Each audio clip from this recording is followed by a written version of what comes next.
Encontré una cláusula en mi contrato de trabajo que decía que recibía el 1% de la empresa si me despedían sin causa. Una sola línea, enterrada en la página 7 de un documento de 12 páginas que probablemente nadie más había leído en años. Una cláusula que en su momento parecía un gesto simbólico, casi condescendiente, del tipo de promesa que hacen los fundadores cuando no tienen nada real que ofrecer excepto sueños y participación en papel. Me despidieron ayer. La noticia llegó por correo electrónico a las 4:47 de la tarde, después de una reunión de 15 minutos con recursos humanos, donde una mujer que nunca había visto antes me leyó un guión corporativo sobre reestructuración y nuevas direcciones estratégicas. Ni siquiera tuvieron el valor de decírmelo en persona, cara a cara. Después de todo lo que habíamos construido juntos, después de todos esos años, merecía al menos eso. Pero supongo que es más fácil despedir a alguien cuando evitas mirarle a los ojos. Yo era el empleado número 3 en una startup hace 7 años, antes de que hubiera una oficina real, antes de que existiera un producto funcional, antes de que alguien creyera realmente que esto podría convertirse en algo grande. Me uní cuando la empresa eran 3 tipos en un garaje mal ventilado en el lado industrial de la ciudad, donde el aire acondicionado no funcionaba en verano y la calefacción era prácticamente inexistente en invierno. Éramos el CEO con grandes ideas y carisma desbordante,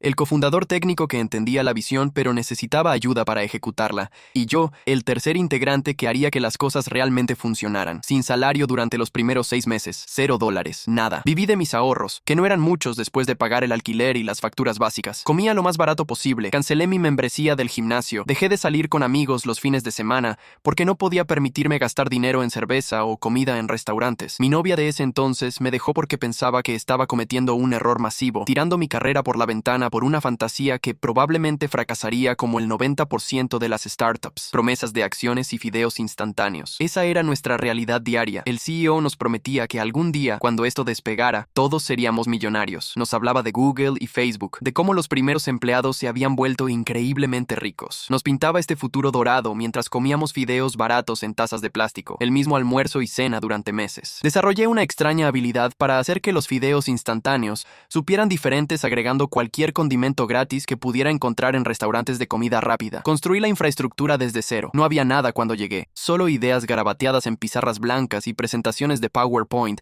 llenas de proyecciones optimistas y gráficos ascendentes. Tuve que diseñar toda la arquitectura del sistema, elegir las tecnologías correctas, configurar los servidores, establecer los protocolos de seguridad, crear los flujos de trabajo de desarrollo. Cada línea de código en esos primeros días pasaba por mis manos. Cada decisión técnica importante requería mi aprobación o mi implementación directa. Programé el primer prototipo funcional que realmente demostraba que nuestro concepto podía funcionar en el mundo real. Pasé semanas en ese garaje, escribiendo código hasta que mis ojos ardían y mis dedos se entumecían. El cofundador técnico tenía la visión general, pero yo era quien traducía esa visión en software real, en algoritmos que funcionaban, en interfaces que los usuarios podían entender. El primer prototipo era tosco, lleno de imperfecciones y soluciones temporales, pero funcionaba. Y eso era lo único que importaba en ese momento. Me quedé despierto durante casi 72 horas seguidas para cumplir con nuestro primer plazo con inversionistas potenciales. Habíamos conseguido una reunión con una firma de capital de riesgo que estaba interesada en startups de tecnología en nuestra industria. Era nuestra gran oportunidad, posiblemente la única que tendríamos. El problema era que habíamos prometido mostrar funcionalidades que aún no existían completamente, así que me encerré en ese garaje con café, bebidas energéticas y determinación pura. Las primeras 24 horas fueron productivas. Estaba enfocado, resolviendo problemas, escribiendo código limpio. Las segundas 24 horas fueron más difíciles. Empecé a cometer errores estúpidos, errores de sintaxis que normalmente nunca cometería. Perdía el hilo de lo que estaba haciendo, pero seguía adelante, impulsado por cafeína y adrenalina. Las últimas 24 horas fueron una pesadilla borrosa. Recuerdo estar frente a la pantalla, parpadeando para mantener mis ojos abiertos, preguntándome si lo que estaba viendo era real o una alucinación inducida por la falta de sueño, pero lo logré. Terminé justo 3 horas antes de la reunión con los inversionistas. El CEO me abrazó, me llamó un héroe, me dijo que había salvado la empresa, y funcionó. Los inversionistas quedaron impresionados. Obtuvimos nuestra primera ronda de financiación, $1.5 millones que nos permitieron contratar a más personas, mudarnos a una oficina real, empezar a pagar salarios reales. Estuve ahí antes de que existiera algo real y tangible, antes de que hubiera empleados con títulos elegantes y organigramas corporativos, antes de que hubiera reuniones interminables y políticas de oficina, antes de que el CEO empezara a usar trajes caros y a volar en primera clase. Estuve ahí cuando todo era caos y posibilidad, cuando cada día era una lucha por la supervivencia, cuando realmente sentíamos que estábamos construyendo algo juntos. Vi cómo la empresa crecía de 3 personas a 30, luego a 300. Vi cómo nos mudamos del garaje a una pequeña oficina, luego a un edificio completo, finalmente a un campus corporativo con cafetería gourmet y mesas de ping-pong. Vi cómo el producto evolucionaba de un prototipo frágil a una plataforma robusta que millones de personas usaban diariamente. Estuve presente en cada etapa crucial del crecimiento, resolviendo crisis técnicas, escalando la infraestructura, mentoreando a los nuevos ingenieros que contratábamos. Ayer, la junta directiva me despidió para limpiar la casa antes de la oferta pública inicial. Esas fueron prácticamente las palabras exactas que usó la mujer de recursos humanos, como si estuviera leyendo de un manual de relaciones públicas corporativas. Estamos optimizando la estructura organizacional antes de convertirnos en una empresa pública. Es una decisión estratégica que no refleja tu desempeño individual. Palabras vacías, jerga corporativa diseñada para sonar profesional mientras te apuñalan por la espalda. Vamos en una dirección diferente, dijo el CEO cuando finalmente me llamó esa noche, después de que ya me habían escoltado fuera del edificio con mis pertenencias personales en una caja de cartón. Su voz sonaba ensayada, cuidadosamente modulada para expresar la cantidad correcta de pesar fingido. El mismo CEO con el que pasé incontables noches en ese garaje, discutiendo sobre arquitectura de software y planes de producto. El mismo tipo que me había prometido que siempre cuidaría a las personas que estuvieron ahí desde el principio. El mismo CEO con el que ayudé a construir esta empresa desde literalmente nada, desde una idea abstracta hasta una entidad valorada en miles de millones. Habíamos compartido pizzas frías a las 3 de la mañana, celebrado cada pequeña victoria, sobrevivido juntos a crisis que parecían acabar con la empresa. Pensé que teníamos algo más que una relación laboral estándar. Pensé que había lealtad, respeto mutuo, reconocimiento de lo que habíamos logrado juntos. Te ofrecemos 2 semanas de indemnización, continuó, como si estuviera siendo generoso. Firma la liberación y lo procesaremos de inmediato. Necesitamos que esto sea limpio y rápido. Hazlo hoy, antes de que termine el día hábil, y el dinero estará en tu cuenta mañana por la mañana. 2 semanas de salario, 14 días de pago por 7 años de dedicación inquebrantable. Después de 7 años construyendo la base técnica completa que estaban a punto de vender por miles de millones en el mercado público. Después de innumerables fines de semana trabajando, vacaciones canceladas, eventos familiares a los que no asistí porque había una crisis en producción que necesitaba ser resuelta. Después de todo el sudor, las lágrimas, las noches sin dormir, los sacrificios personales, querían que me fuera antes de la oferta pública inicial programada para 3 semanas después. El momento era obvio y deliberado. Si me despedían ahora, antes de que la empresa se hiciera pública, no tendrían que honrar ninguna promesa sobre participación accionaria o compensación basada en el valor real de la empresa. Podían librarse de mí con un pago mínimo y seguir adelante con sus planes de hacerse obscenamente ricos. Para no tener que respetar mi participación accionaria, esos viejos acuerdos verbales sobre opciones de acciones que habían prometido pero nunca formalizaron completamente. Promesas hechas en momentos de desesperación cuando me necesitaban, convenientemente olvidadas ahora que no me consideraban esencial para el futuro de la empresa. Era un patrón clásico en Silicon Valley, usar y descartar a los primeros empleados antes de los eventos de liquidez importantes. Una salida limpia, sin complicaciones legales, sin negociaciones prolongadas, sin cabos sueltos que pudieran complicar la narrativa que estaban presentando a los inversionistas potenciales y al mercado público. Querían una historia simple y ordenada sobre liderazgo visionario y crecimiento meteórico, sin menciones incómodas de las personas que realmente habían construido los cimientos técnicos. Y pensaron que firmaría la liberación sin leerla, que aceptaría las 2 semanas de indemnización y desaparecería silenciosamente. Pensaron que estaría tan devastado, tan derrotado, tan ansioso por seguir adelante, que simplemente firmaría cualquier papel que pusieran frente a mí. Después de todo, eso es lo que hace la mayoría de la gente. Firman, toman el dinero, se van, no causan problemas, no hacen olas. Se olvidaron del contrato original, ese documento de hace 7 años que todos habían dejado de pensar hace mucho tiempo. Se olvidaron de que en los primeros días, cuando la empresa no valía nada y desesperadamente necesitaban talento que estuviera dispuesto a trabajar sin salario, habían hecho promesas generosas que parecían sin riesgo, porque la probabilidad de éxito parecía tan baja. Esa noche fui a casa en un estado de shock aturdido, todavía procesando lo que había sucedido. Mi apartamento se sentía extrañamente silencioso después de años de estar constantemente conectado al flujo de trabajo de la empresa. Revisé mi teléfono por hábito y me di cuenta de que ya habían desactivado mi correo electrónico corporativo, mi acceso a Slack, todas mis credenciales. Era como si hubiera sido borrado de la existencia en cuestión de horas. Fui a casa y metódicamente revisé mi archivo personal, buscando cualquier documentación que pudiera tener de mis primeros días en la empresa. Detrás de 7 años de declaraciones de impuestos cuidadosamente organizadas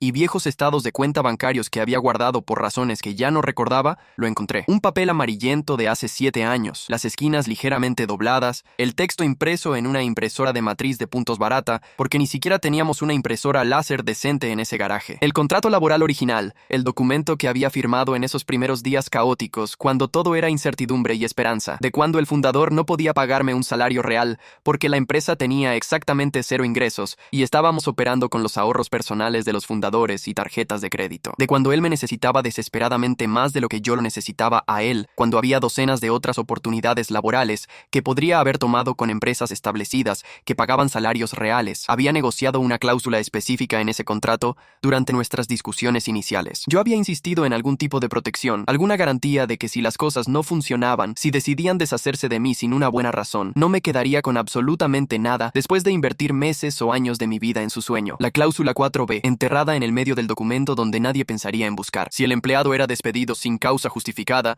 sin evidencia documentada de bajo desempeño o mala conducta, el empleado tendría derecho a una compensación equivalente al 1% del valor actual de la empresa, determinado según la evaluación más reciente realizada por un tercero independiente. Hace 7 años, ese 1% no valía prácticamente nada, porque la empresa misma no valía nada. Éramos 3 personas con una idea, sin producto, sin clientes, sin ingresos, sin prueba de concepto validada. Si alguien hubiera intentado valorar la empresa en ese momento, probablemente habría llegado a alguna cifra nominal como $50,000 o $100,000, básicamente el valor del equipo usado y el código inicial. Era una cláusula que parecía simbólica en ese momento, diseñada para hacerme sentir valorado y protegido sin realmente costarle nada al fundador. Un gesto que demostraba buena fe, que reconocía mi contribución, que ofrecía una ilusión de seguridad. El CEO probablemente pensó que era inteligente incluirla, que me hacía sentir especial sin arriesgar nada real. Hoy, la valoración oficial de la empresa para la oferta pública inicial es de $2,000 millones. $2,000 millones. Una cifra que apenas podía comprender cuando la vi en los documentos de presentación que habían circulado internamente. La empresa que habíamos construido en ese garaje ahora valía más de lo que podría gastar en varias vidas. El 1% de $2,000 millones son $20 millones. 20 millones. Hice el cálculo 3 veces para asegurarme de que no estaba cometiendo un error. $20 millones era más dinero del que había ganado en toda mi vida laboral combinada. Era dinero que cambiaba la vida, dinero generacional, dinero de nunca tengo que preocuparme por nada otra vez. Me debían $20 millones según el contrato que el CEO había firmado hace 7 años, y acababan de despedirme sin causa documentada, sin ninguna evidencia de bajo desempeño, exactamente como especificaba la cláusula 4B. Habían activado la cláusula perfectamente, cumpliendo cada condición necesaria para que yo pudiera reclamar esa compensación. Esa noche, con las manos temblando ligeramente por la adrenalina y la falta de sueño, llamé a mi abogado personal. Bueno, no era exactamente mi abogado, era un amigo de la universidad que se había especializado en derecho corporativo y a quien ocasionalmente consultaba sobre cuestiones legales menores. Le expliqué la situación, le leí la cláusula 4B palabra por palabra. Hubo un largo silencio del otro lado de la línea. Luego escuché risas incrédulas. ¿Estás bromeando? ¿Realmente firmaron esto? No estaba bromeando. Le envié una foto del contrato por correo electrónico. Más silencio mientras lo revisaba. Revisó el contrato cuidadosamente durante la siguiente hora, examinando cada palabra, cada coma, buscando cualquier laguna o ambigüedad que pudiera invalidarlo. Llamó a 2 colegas que se especializaban en contratos laborales y derecho corporativo. Finalmente me llamó de vuelta. Confirmó que el contrato era legalmente válido y ejecutable. La cláusula estaba redactada claramente, sin ambigüedades. La firma del CEO era auténtica, notariada por un notario público licenciado. El documento cumplía con todos los requisitos legales para un contrato vinculante. Y lo más importante, mi despido calificaba perfectamente como sin causa, según cualquier interpretación razonable. Preparó una orden judicial de emergencia esa misma noche, trabajando hasta las 4 de la mañana para tener todo listo. La orden buscaba congelar temporalmente la oferta pública inicial hasta que se resolviera mi reclamo, argumentando que proceder con la oferta pública mientras existía una disputa contractual significativa sobre la propiedad y compensación constituiría un fraude potencial a los inversionistas. A la mañana siguiente, después de 3 horas de sueño inquieto, me puse mi mejor traje y entré al edificio corporativo donde había trabajado durante 7 años. El edificio que había visto construir, donde había pasado más horas que en mi propio apartamento. Caminé directamente hacia el piso ejecutivo donde sabía que la junta directiva estaba reunida para discutir los detalles finales de la oferta pública inicial. Seguridad intentó detenerme físicamente en la puerta de la sala de conferencias. 2 guardias grandes bloquearon mi camino.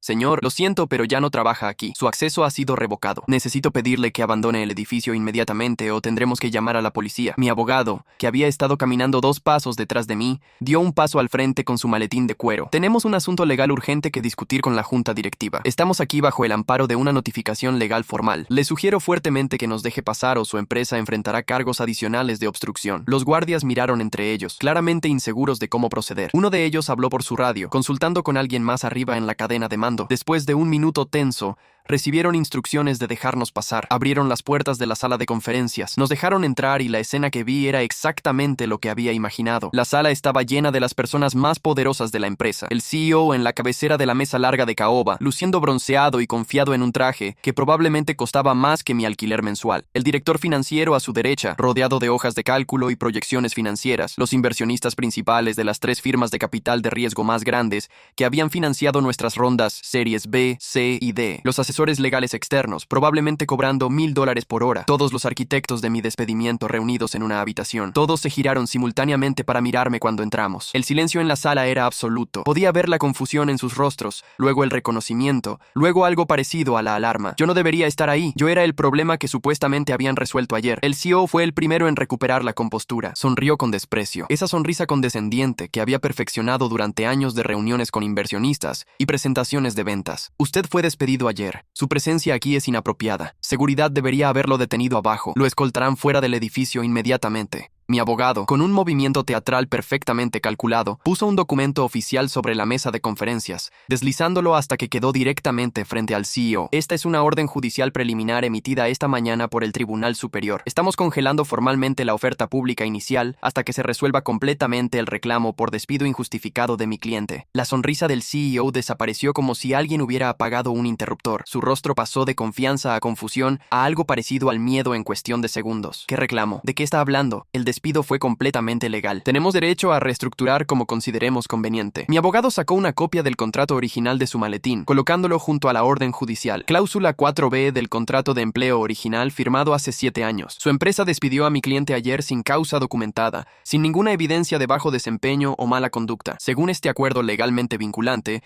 él tiene derecho a una compensación equivalente al 1% del valor actual de la empresa. Hizo una pausa deliberada, dejando que las palabras se hundieran, observando mientras la comprensión se extendía por la sala. Con una valoración de $2,000 millones para la oferta pública inicial, eso equivale exactamente a $20 millones.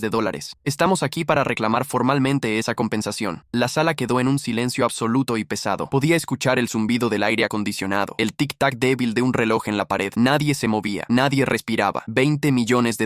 Las palabras flotaban en el aire como una bomba que acababa de explotar. El inversionista principal, un hombre mayor con cabello gris perfectamente peinado y gafas sin montura, extendió la mano bruscamente. Déjeme ver ese contrato. Su voz era cortante, autoritaria. No estaba acostumbrado a que le dijeran que no. Tomó el contrato con manos que temblaban ligeramente, ya sea de ira o ansiedad. Leyó la cláusula 4B lentamente, sus labios moviéndose mientras procesaba cada palabra. Luego lo releyó. Su rostro, bronceado por vacaciones en lugares tropicales caros, cambió de color gradualmente. Se puso pálido, luego ligeramente verde. ¿Esto es auténtico? ¿Realmente firmado por su CEO hace 7 años? ¿Está notariado? ¿Es legalmente vinculante? Cada pregunta sonaba más desesperada que la anterior. El CEO tartamudeó, su confianza habitual completamente evaporada. Eso fue cuando estábamos empezando, cuando no teníamos absolutamente nada, ni siquiera teníamos un producto funcional. Era una cláusula simbólica para hacer que los primeros empleados se sintieran valorados. Nunca pensamos, nunca imaginamos. Ya no es simbólico, dijo mi abogado con una voz fría y profesional que dejaba claro que no había espacio para negociación. El contrato no incluye ninguna cláusula de extinción, ninguna condición basada en el tamaño o éxito de la empresa. Es absolutamente claro, despido sin causa equivale a 1% del valor actual. Páguenle a mi cliente los $20 millones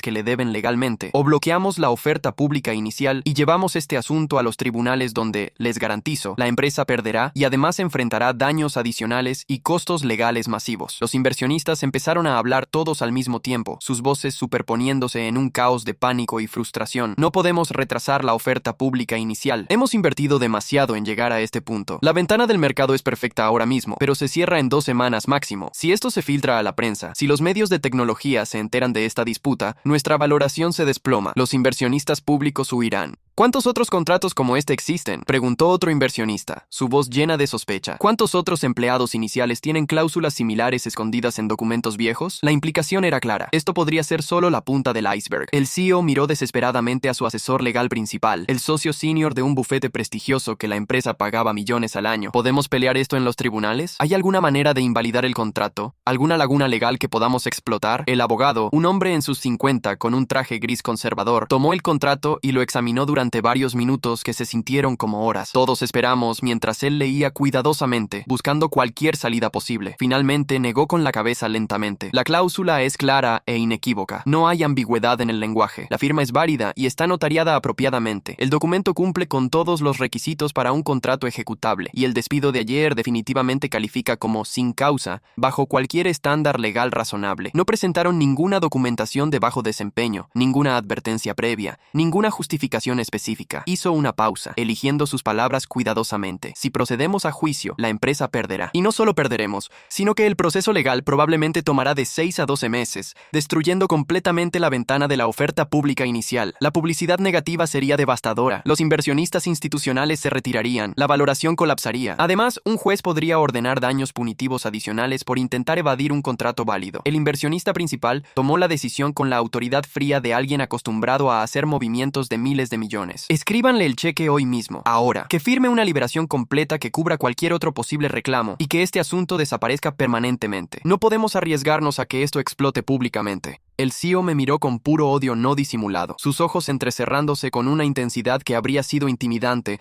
si no tuviera un contrato legalmente vinculante en mi mano. Planeaste esto desde el principio. Todo fue una configuración elaborada. ¿Te uniste a la empresa específicamente para explotar esta situación? No, respondí calmadamente, manteniendo contacto visual directo. Ustedes planearon esto. Me despidieron estratégicamente antes de la oferta pública inicial para evitar pagar cualquier participación o compensación real. Me ofrecieron 2 semanas miserables de indemnización después de 7 años de dedicación absoluta. Intentaron borrarme antes de que la empresa se volviera públicamente valiosa. Hice una pausa, disfrutando del momento más de lo que probablemente debería. Yo solo leí el contrato que ustedes me hicieron firmar. Yo solo entendí lo que ustedes claramente olvidaron hace años. Ustedes crearon esta situación con su propia arrogancia y falta de diligencia. Sonreí, sin poder resistir un último comentario. Deberían haberme ofrecido más que 2 semanas de indemnización. Deberían haberme tratado con el respeto que merecía alguien que construyó los cimientos técnicos de esta empresa. Deberían haber recordado lo que firmaron cuando estaban desesperados. El cheque fue emitido esa misma tarde después de horas de abogados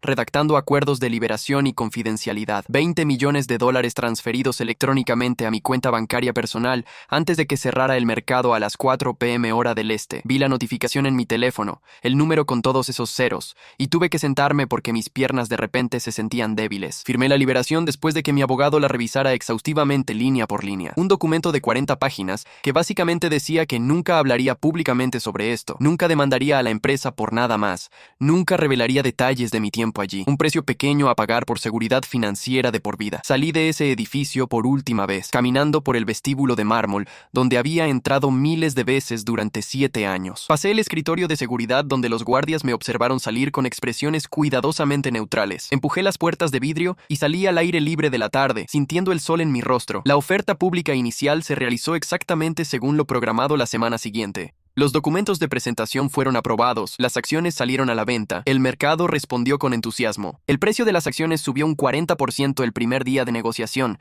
exactamente como habían proyectado los banqueros de inversión. El CEO personalmente ganó aproximadamente $300 millones cuando vendió una parte de sus acciones después del periodo de bloqueo obligatorio. 300 millones, 15 veces lo que me habían pagado, a pesar de que yo había estado ahí desde el principio absoluto, construyendo todo desde cero. Los inversionistas de capital de riesgo ganaron colectivamente miles de millones de dólares, multiplicando sus inversiones iniciales por 50 o 100 veces. Sus fondos celebrarían retornos récord, usarían el éxito de esta empresa como estudio de caso en futuras presentaciones de recaudación de fondos. Yo gané $20 millones simplemente por ser despedido sin causa, por tener la previsión de negociar una cláusula protectora 7 años antes, por leer cuidadosamente el contrato que todos los demás habían olvidado. 20 millones que cambiarían mi vida completamente, que me darían libertad financiera que la mayoría de la gente solo puede imaginar. Le envié una tarjeta de agradecimiento al CEO 2 semanas después, cuando supe que la oferta pública inicial había sido un éxito masivo. Una tarjeta simple pero elegante, nada ostentoso, solo un mensaje conciso escrito a mano. Gracias por el paquete de indemnización, las mejores 2 semanas de mi vida. Nunca respondió a la tarjeta, nunca volví a saber nada de él o de nadie más en la empresa, y eso estaba perfectamente bien para mí. Tomé mis 20 millones, invertí sabiamente y finalmente empecé a vivir la vida que había pospuesto durante 7 años mientras construía el sueño de otra persona.